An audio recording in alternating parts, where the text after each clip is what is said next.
महाराष्ट्रामध्ये चाललंय तरी काय?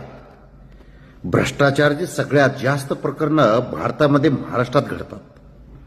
महाराष्ट्र नंबर 1 ला आहे आणि माहिती अधिकारामध्ये बदल घडवून भ्रष्टाचाराला प्रवृत्त करणं हे काम सरकार करतंय का?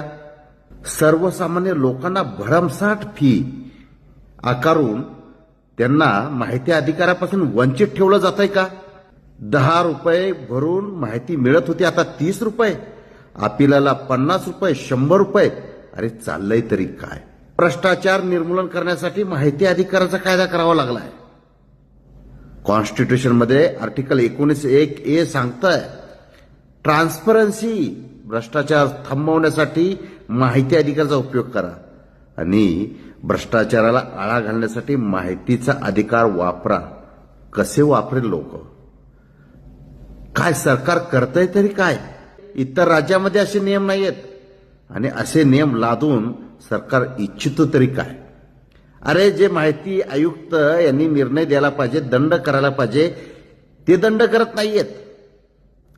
तुम्ही पहा कशा अरेऱ्या भाषेमध्ये आयुक्त बोलतात.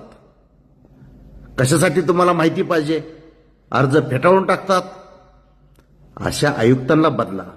त्या आयुक्तांना पावर्स द्या. सक्षम अधिकारी तिथे बसवा, सक्षम आयुक्त तिथे बसवा, जेणेकरून प्रत्येक माहिती अधिकार कार्यकर्त्याला न्याय मिळेल.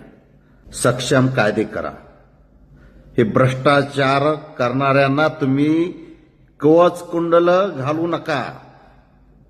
त्यांच्यावरती कारवाई झाली पाहिजे. जे माहिती देत नाहीत त्यांच्यावरती कारवाई झाली पाहिजे. फॉलो करा आणि हा व्हिडिओ शेअर करा. जय हिंद, जय संविधान.